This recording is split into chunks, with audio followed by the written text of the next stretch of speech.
Well, hello, this is Deborah Johnson with the Power of After show. And we are all about helping those at mid career, halftime of life move forward in life with the best chapter ever, maximizing skills, resources, and experience, and giving you the tools to do so. And today we're talking about marketing. Greg is going to join me. And marketing comes today with more choices than ever, especially with the day of AI, with social platform strategies and content creators and creating and AI tools and data analysis. That's a big deal too right now. And they all can feel so overwhelming. What do you do? Where do you turn next for marketing? And you have to market. But at the heart of it, effective marketing, it comes down to making clear, confident decisions that align with our goals, with our resources, and with our audiences. And in this episode, in this show of The Power of After, Greg and I together, we will have a conversation about some of the recent decisions that I've made about marketing and how I worked through some of those and how he was such a good sounding board for me. And so while doing so, we will impact some of the key factors that drive better marketing decisions and how we can explore how to avoid some common pitfalls, especially for you creatives out there. And we'll also share some practical questions that you can ask to ensure that your strategy is focused, sustainable, and impactful. So stay tuned. Power of After is for you at mid-career, halftime of life, helping you maximize your skills, resources, and experience. We have courses, products, and help to make this stage of your life your best and most purposeful ever. Don't miss a single article, free download, or podcast. Get all the latest at goalsforyourlife.com/newsletter. Now, let's dive into today's episode. Well, hello. It's great to have Greg with me today. Thank you for joining me. Sure. Hi, everybody. We are on a wonderful little topic today of marketing. And I thought it was important because I've been recently changing some of my branding to Power of After Show. And we've talked about some of the marketing and I've had some opportunities coming up. And so I kind of wanted to talk about that because it's, how are you going to use your dollars best? And I think I had a recent conversation, which was very, very helpful actually for me because it helps me every time I talk with, someone who has something to offer, I learned something. And it's like, oh, I could be doing that. And so that was like an aha for me. But, so you had some good questions for me, and I kind of wanted to approach some of those because you've been in Sure. Not only the corporate field, but also you've run your own business for a number of years. So you've had to make some of those marketing decisions as well.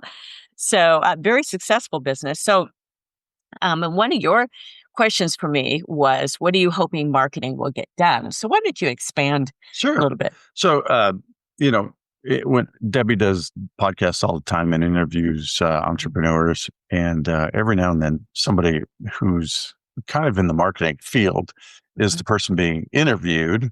And recently, it was somebody who wanted to help her with, or help people with live streams. And really good. that's a niche part of marketing, and naturally he would love to help them with live streams. So the question after the podcast is, do I need to offload some of this and let somebody else do it? And my immediate question is, well, what's the point of your marketing? What are you trying to get done? And so that's where we kind of wanted to start today is, whenever you're thinking about marketing, you got to figure out, what do I want to accomplish? And is more money being thrown at it really the answer? And so that's where we kind of picked up. Yeah. And then I think the follow-up question was that marketing essentially does two things. One, it introduces you and your product or service to people. And then secondly, it describes your product or service as an answer to somebody's either pain or their dreams. The people who buy things are either trying to get rid of a problem or they're trying to fulfill a dream. And, whether you're going to the grocery store and you want to get the ingredients for the dinner that you're going to serve guests, that's fixing a problem. And at the same time, it's fixing a dream because they're hoping that this dinner will turn out and fulfill everything. If your washing machine breaks, you've got pain. And so whatever marketing is in there is, if you're marketing a washing machine, that it's going to, plug in and work and it's going to last for a long time. When you think about marketing as either resolution of pain or the achievement of a dream, then the next question is, how are you going to be the one that provides that? Right. And that leads us to like the essence of sales is that most people like to buy something from people they like. Yes. And so if you like to buy from people that you like, a video is a great way to introduce yourself if you're likable. Yes, it is. If you're somebody who doesn't show up well on the screen, skip video. But anyway, so, and if you're selling, merchandise, maybe it's not the best thing, but again, the right spokesperson can make merchandise look very accessible and people are, what makes your company either lovable or not. Yeah. And there's a couple points in this that I kind of want to bring out. And thank you for expounding on that a little bit, because there's a certain part with when a creative like myself, when you have someone give them some options where I can offload some of the work that I'm doing. Is very tempting. That's very tempting for me. But then I start thinking, okay, what are my skills? I'm going through, I do production. I have a system. I have great AI tools. I use them every single week. The thing that was... And you're teaching other people. And I'm teaching other people how to use them, help them to move forward and not be scared of it and start using some of these tools. And the one thing that it illuminated for me was, and it was your point of that personal getting to know people, because live streams do that for me. And I haven't done it in a while. I thought, it would be good. Could I offload some of this? But then I learned a little bit too from this conversation, which was important for me, that I have all the tools to do this. I don't need to do it on every single platform. I can choose a platform. I have the tools. And it's kind of a little prompt that's a way of me being able to have a warm call for people too, of people getting to know some of the personal stories that I can share, things that happen every day. One of them, the biggest the post that I recently posted was that got a lot of likes was just one of me just going out on a bike ride, preparing for our bike trip. I was, in my bike gear. And so I thought, I'll just post. You took a picture of me and you said, okay, I don't need to share this with anybody. We'll just see how it turns out. But it was actually a decent picture. So I posted it on one of my stories and it's like, all of these people thought, that's real. She's like real. She does, as she goes out. You got a lot of hits on I got a lot of hits on it. Yeah. So it was just kind of funny to me because it was a life story for me. It wasn't just all a professional scripted going through, some of these, just a regular interview. It was like part of my life. So that's what live streams do. And so it gives people a chance to like you. Yeah. And again, people would rather buy from people that they like. Yeah. So yeah. That's what live stream can do for you. Yeah. That's what the live stream, and that confirmed that I don't probably need to hire all of that out. Maybe at some point I would, but there are tools that I could use that I learned actually that, it affirmed that that's a pretty easy call for me just to go ahead and add some of that. That's not going to add a whole lot of extra work for me, and to see how that will do in some of my marketing. Right. So, because marketing dollars, also, I'm going to talk a little bit about the data, how important that is for our marketing dollars, because there's a certain amount. I have a new book that just came out, Power of After, of course, also the title of this show. But I'm putting some marketing dollars behind, some of the videos and even some of the Amazon ads, which I've done in the past. Amazon ads have worked for me usually around holidays.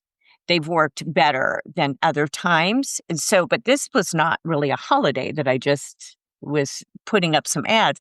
And I haven't had as many sales or even views on the Amazon ads. And I even bumped up the dollars. I'll check again, this week. You can't be too anxious. You want to check every single day. Why? You need to give it a little time.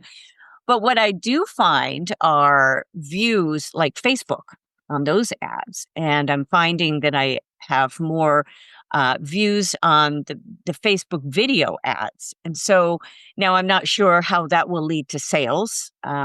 If that will lead to sales, then I would even bump that up a little bit more. But you've got to look, every time you have a new product, which I have a lot of product, come out, or you have a new marketing, you have to evaluate now what's going to work best for this. Yeah. So, And one of the good things about your evaluation is that you've got a system in place that prompts you to evaluate. A lot of people will spend, hundreds of thousands of dollars on marketing and never really carefully evaluate. And I know one of the things you've talked in your books in the past is, you put systems in place and then you work your system. Right. And the system keeps you on task, and it takes away the emotional energy required to keep up with stuff. Yeah. Because if you have a prompt that says at 10:13 on Tuesday, I check my, marketing stuff. Right. That's just what you do. Yes. And so Deb's staying right on top of her evaluations and seeing what kind of feedback she's getting for her marketing dollars. And then, you have to take time to sit and think, okay, why is this possibly happening? And, and some of those things you've done with Amazon, just follow up on, is Amazon giving all the prompts that you're paying for? And, just some of that stuff. So. And on Amazon, I've done this in the past to where I feel like, because this is my 7th book. So around holiday times, I put promotional dollars behind more of them than just one. Right now, I just have one. So, but I'm kind of testing, usually for a week at a time, thinking, okay, so do I need to change the language in my, it only gives you a certain amount of characters in an Amazon ad. And I don't have a lot of extra video and everything behind that, for the book. So I don't have a lot of other visuals on it. This is why you hope your reviewers will post a video or a picture or something, because then it adds to that and you get those verified reviews. But, a couple things I've done for the marketing on that was make the ebook reasonable enough. I really discounted that price so people could get the ebook and you can still get a verified review. So that's part of marketing. Right. That's part of that on the back end. And I've done that with other books too, to be able to gather some of the reviews, because it's Amazon. You just need those reviews. Yeah, because the way marketing of books works on Amazon is you need reviews. And so you can't pay for the reviews. You need people to volunteer it. So they got this barter system going. Right. So part of that is understanding, how each segment of marketing works. Right. And that brings up a point, so Debbie was trying to decide, does she want to spend marketing dollars offloading the live stream stuff, or does she want to spend the marketing dollars somewhere else? And so, we had a conversation, and she is really good at creating her own live streams. I mean, one thing she can do is technology, and being a creative person, she tends to gravitate and be really good at creating stuff. And, There's a lot of creating. and one dilemma that every marketing company in the world has is when you have creatives, they just want to keep creating things. Exactly. Whether they work or not, they just want to keep creating things. And if it's created, then they were successful. And what you need to do in your business is decide whether what you've created is creating sales, or at least creating sales opportunities. Yes. So a discussion we had was, well, you can take your marketing dollars and offload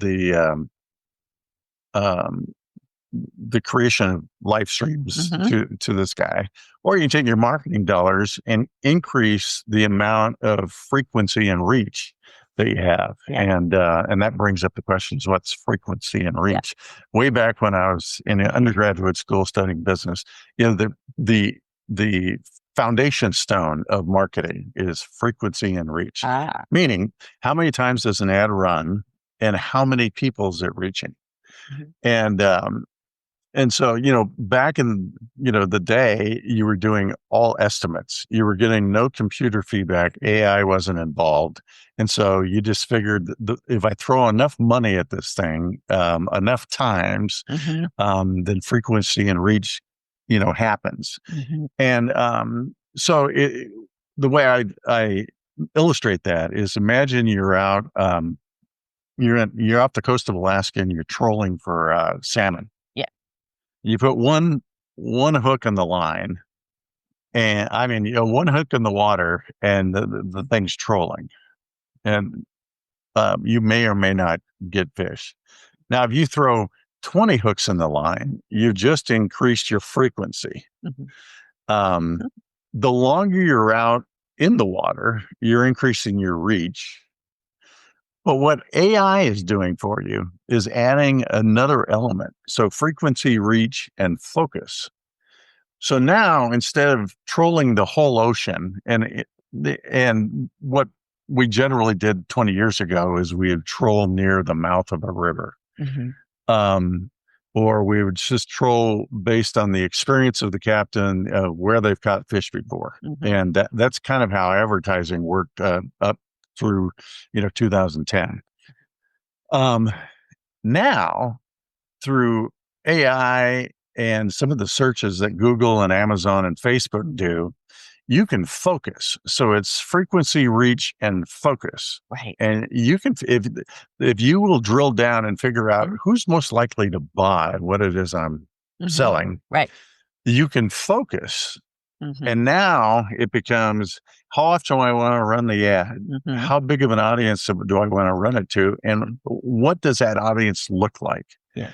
And so, Debbie's decided, instead of offloading the stuff that she can do just as well, she'll spend her dollars on drilling down and focusing and giving more hooks in the water.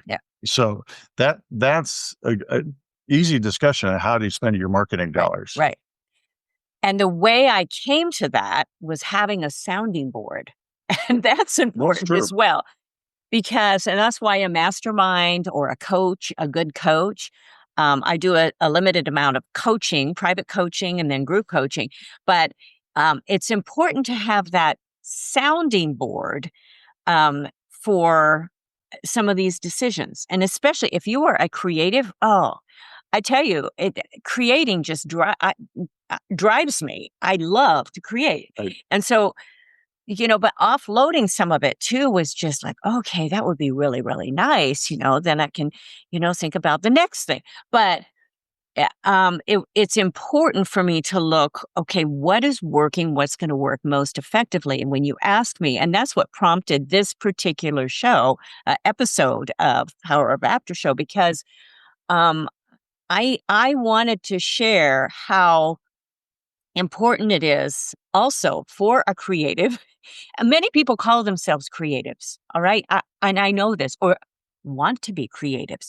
But you need somebody to have like some sort of a sounding board. Is very, very helpful, especially when I'm thinking of limited dollar amount for marketing. And you've always stressed how important it is to spend money on marketing. And that's money. Sometimes you just don't see the results and it's like, I don't want to waste money. I just don't want to waste money. And you feel like you're just throwing it at. So that's why it's important to evaluate, see, okay, where is it trending the best? Yeah. And then, and keep going on that. So what I'm actively going to be doing by the end of this week will be changing some of my language on that particular Amazon ad to see if it will boost it up a little bit more, if I will get at least some more views by maybe a few different keywords. And that's usually what's really important in Amazon, to make sure those keywords are correct. Yeah. And that brings up, so Deb loves to create, although we know that a lot of you love detail. Yes.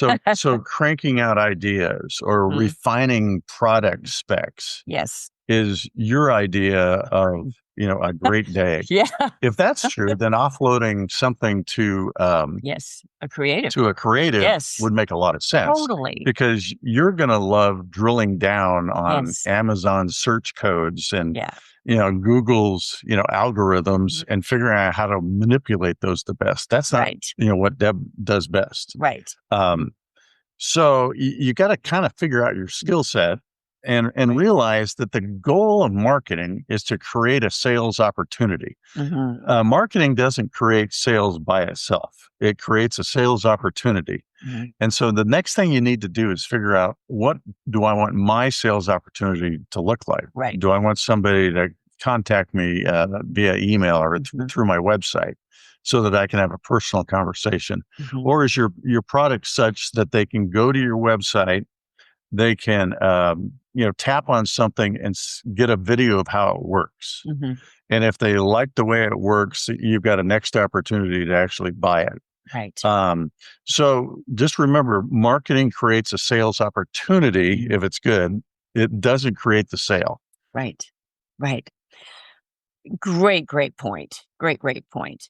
Well, as we kind of wrap this up, were there any other things that you wanted to expand on that? And then I'm going to kind of wrap this up. I think that hit it. That you're selling either resolution to pain or the fulfillment of a dream, that your marketing will create a sales opportunity. And just remember that you need frequency, reach, and focus. Yeah. And so the more often you are marketing, the more hope you're going to have that sales opportunities will get generated. Because we live by the motto that marketing is hope. Yes.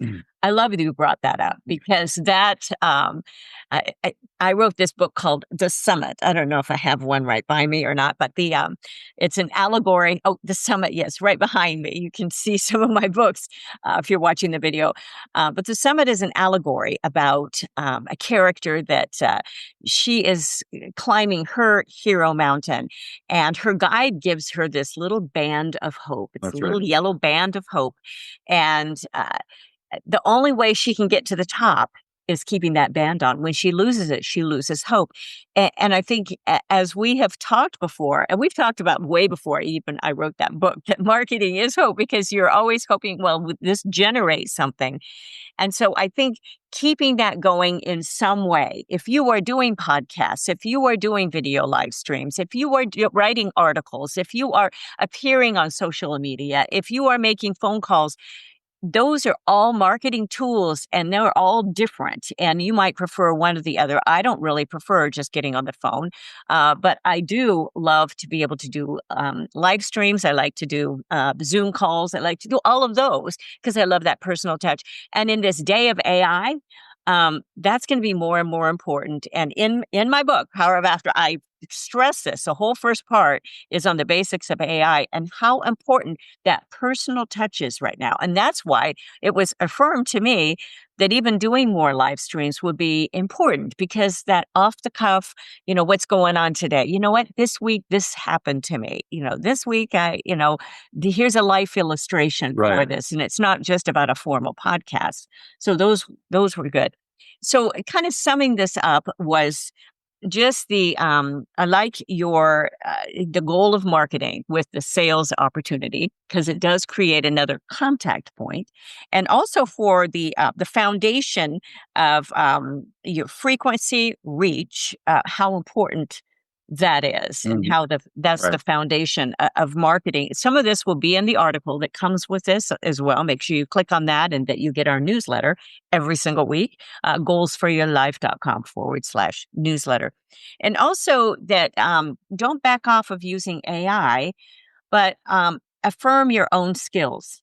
And I think that's what in looking at marketing, it affirmed really what I could do even more. It's like, even though you'd love to offload some of the work, some of the, the pain of, someone was appealing to my pain of how busy I am, but also using to the best of my abilities some of my skills. And it becomes very, very fun then just to see some of that outcome. So anyway, well, thank you all so much for joining us today. Hopefully you have found just some great value in this conversation. And especially if you're thinking through, well, do I need to market, or where should I put my marketing dollars, or, what should I do next? Those are some of the questions I like to answer in this show. In some of our conversations together, Greg and I are on together once a month. It's so much fun to have him and have his input. And it's been the Women at Halftime podcast, not just for women. It's expanded. Our audience has expanded. That's where their Power of After show comes in, and just that expansion for men and women. Mid-career, halftime of life. We love to help you answer what's next. So thanks. We should probably remind them to buy the Power of After and to give you a great review. Yes, whoever please. You buy it from. Please.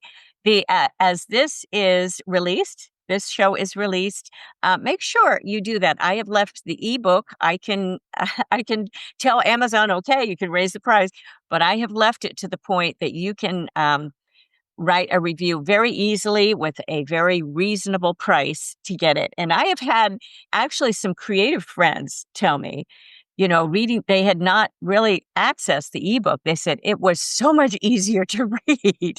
They're able to take it with them on their device. They said I was able to get through it a lot quicker. And you can see still all of the illustrations.